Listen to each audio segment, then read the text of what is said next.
Shock ನೀಡಲಾಗಿತ್ತು ರೇಣುಕಾ ಸ್ವಾಮಿಗೆ. ಪ್ರಕರಣದ 9ನೇ ಆರೋಪಿಯಾಗಿರುವ RR ನಗರ ನಿವಾಸಿ ರಾಜು ಈತನ ಬಳಿ ಇದ್ದಂತಹ ಮೆಗ್ಗಾರ್ ನಿಂದ ಶಾಕ್ ನೀಡಿ ರೇಣುಕಾ ಸ್ವಾಮಿಯನ್ನು ಕೊಲೆ ಮಾಡಲಾಗಿದೆ. ಎಲೆಕ್ಟ್ರಿಕ್ ಡಿವೈಸ್ ಅನ್ನ ಬಳಸಿ ಶಾಕ್ ನಿಂದ ಆರೋಪಿ ರಾಜು ಮೆಗ್ಗಾರನ್ನ ಕಳೆದ ಹಲವು ತಿಂಗಳಿಂದ ಜೊತೆಯಲ್ಲೇ ಇಟ್ಕೊಂಡಿದ್ದಂತೆ ಈ ರಾಜು ಈ ಹಿಂದೆಯೂ ಸಹ ಹಲವರಿಗೆ ಶಾಕ್ ನೀಡಿದ ಬಗ್ಗೆ ಮಾಹಿತಿ ಸಿಗ್ತಾ ಇದೆ. ಆನ್ಲೈನ್ ನಲ್ಲಿ ಮೆಗ್ಗಾರ್ ತರಿಸಿಕೊಂಡಿರುವ ಬಗ್ಗೆ ಸಾಕ್ಷಿ ಪತ್ತೆಯಾಗಿದೆ. ನಿರಂತರವಾಗಿ ಮೆಗ್ಗಾರ್ ಬಳಸಿದ್ದ ಬಗ್ಗೆ ಸಾಕ್ಷಿ ಸಿಕ್ಕಿದೆ. ಚೇರ್ ಮೇಲ್ ಕೂರಿಸಿ ಕಟ್ಟಿ ಹಾಕಿ ನಂತರ ಶಾಕ್ ನೀಡ್ತಾ ಇದ್ದಂತಹ ಆರೋಪಿಗಳು. ದರ್ಶನ್ ಮನೆಯಲ್ಲಿ ಕೆಲಸ ಮಾಡ್ಕೊಂಡಿದ್ದ ಈ ರಾಜು ದರ್ಶನ್ ನಿವಾಸದಲ್ಲಿ ಇದ್ದಂತಹ ನಾಯಿಗಳನ್ನ ನೋಡ್ಕೊಳ್ತಾ ಇದ್ದ.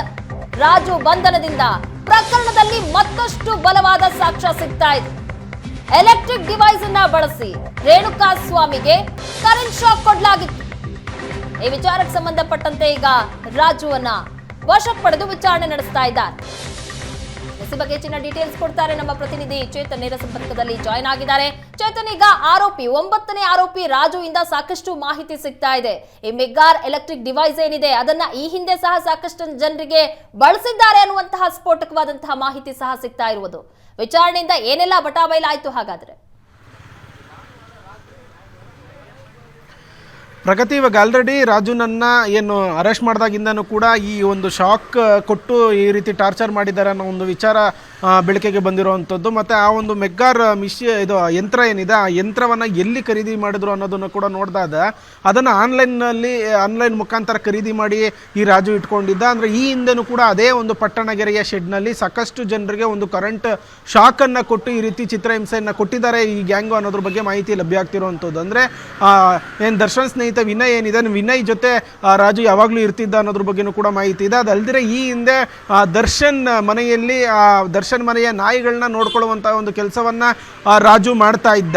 ಅಂದರೆ ಒಂದು ನಾಯಿಯನ್ನು ದರ್ಶನ್ಗೆ ಗಿಫ್ಟ್ ಕೊಡೋ ಮುಖಾಂತರ ಒಂದು ದರ್ಶನ್ಗೆ ಹತ್ತಿರವಾಗಿದ್ದ ಈ ರಾಜು ಆ ನಂತರ ದರ್ಶನ್ ಮನೆಯಲ್ಲಿ ನಾಯಿ ನೋಡ್ಕೊಳ್ಳುವಂಥ ಒಂದು ಕೆಲಸವನ್ನು ಮಾಡ್ತಾ ಇದ್ದ ಅನ್ನೋದ್ರ ಬಗ್ಗೆನೂ ಕೂಡ ಮಾಹಿತಿ ಲಭ್ಯ ಆಗ್ತಿರುವಂಥದ್ದು. ಅಂದರೆ ಈ ಒಂದು ಮೆಗ್ಗಾರ್ ಯಂತ್ರವನ್ನು ಎಲ್ಲಿ ಖರೀದಿ ಮಾಡಿದೆ ಏನು ಅನ್ನೋವಾಗ ಕರೆಕ್ಟಾಗಿ ಆನ್ಸರ್ ಮಾಡಲಿಲ್ಲ. ಮೊದಲಿಗೆ ಒಂದು ಸ್ನೇಹಿತರಿಂದ ಖರೀದಿ ಮಾಡಿದೆ ಅಂತ ಹೇಳ್ತಾನೆ. ಆನಂತರ ಆನ್ಲೈನ್ ಅನ್ನೋದು ಇದೀಗ ತನಿಖೆಯಿಂದ ಗೊತ್ತಾಗಿರುವಂಥದ್ದು. ಏನು ರೇಣುಕಾ ಸ್ವಾಮಿ ಹತ್ಯೆ ನಡೆಯುವಂಥ ಸಂದರ್ಭದಲ್ಲೂ ಕೂಡ ರೇಣುಕಾ ಸ್ವಾಮಿಗೂ ಕೂಡ ಅದೇ ಒಂದು ಮೆಗ್ಗಾರ್ ಯಂತ್ರದಿಂದ ಒಂದು ಶಾಕನ್ನು ಕೊಟ್ಟಿರ್ತಾರೆ. ಇವರೆಲ್ಲ ಹೊಡೆತಕ್ಕೆ ರೇಣುಕಾ ಸ್ವಾಮಿ ಪ್ರಜ್ಞೆ ತಪ್ಪಿ ಬಿದ್ದಿರ್ತಾನೆ. ಈ ವೇಳೆ ಆತನನ್ನು ಎತ್ತಿ ಕೂರಿಸಿ ಕಟ್ಟಾಕಿ ಕೈ ಕಾಲಿಗೆ ಒಂದು ಶಾಕನ್ನು ಕೊಟ್ಟು ಪ್ರಜ್ಞೆ ಬರೋ ಥರ ಮಾಡಿ ಮತ್ತೆ ಹಲ್ಲೆಯನ್ನು ಮಾಡಿರುವಂಥದ್ದು. ಈ ರೀತಿ ಚಿತ್ರಹಿಂಸೆಯನ್ನು ರೇಣುಕಾ ಸ್ವಾಮಿಗೆ ಕೊಟ್ಟು ಆತನನ್ನು ಸಾಯಿಸಲಾಗಿರುವಂಥದ್ದು. ಹೀಗಾಗಿ ಈ ಹಿಂದೆ ಯಾರಿಗೆಲ್ಲ ಈ ರೀತಿ ಕೃತ್ಯವನ್ನು ಎಸಗಿದ್ರು ಅನ್ನೋದ್ರ ಬಗ್ಗೆನೂ ಕೂಡ ಒಂದಷ್ಟು ಮಾಹಿತಿಯನ್ನು ಕಲೆ ಹಾಕೊಳ್ತಾ ಇದ್ದಾರೆ. ಅಂದರೆ ಅದೇ ಒಂದು ಶೆಡ್ನಲ್ಲಿ ಈ ಹಿಂದೆನೂ ಕೂಡ ಆ ಒಂದು ಮೆಗ್ಗಾರ್ ಯಂತ್ರದಲ್ಲಿ ಸಾಕಷ್ಟು ಜನರಿಗೆ ಶಾಕ್ ಕೊಟ್ಟು ಒಂದು ಟಾರ್ಚರನ್ನು ಕೊಟ್ಟಿದ್ದಾರೆ ಅನ್ನೋದ್ರ ಬಗ್ಗೆನೂ ಕೂಡ ಇದೀಗ ಪೊಲೀಸರ ತನಿಖೆ ವೇಳೆ ಈ ಒಂದು ಸ್ಫೋಟಕ ಮಾಹಿತಿಯು ಕೂಡ ಲಭ್ಯ ಆಗಿರುವಂಥದ್ದು. ಸದ್ಯಕ್ಕೆ ಆತನಿಂದ ಎಲ್ಲಿ ಖರೀದಿ ಮಾಡಿದ್ದ ಆನ್ಲೈನಲ್ಲಿ ಏನು ಅನ್ನೋದ್ರ ಬಗ್ಗೆ ಎಲ್ಲ ಒಂದು ಡೀಟೇಲನ್ನು ಕೂಡ ರಾಜು ಬಳಿಯಿಂದ ಪೊಲೀಸರು ಇದೀಗ ತೆಕ್ಕೊಂಡಿರುವಂಥದ್ದು. ಪ್ರಗತಿ, ಥ್ಯಾಂಕ್ ಯು ಚೇತನ್ ನಿಮ್ಮೆಲ್ಲ ಡೀಟೇಲ್ಸ್ಗಾಗಿ.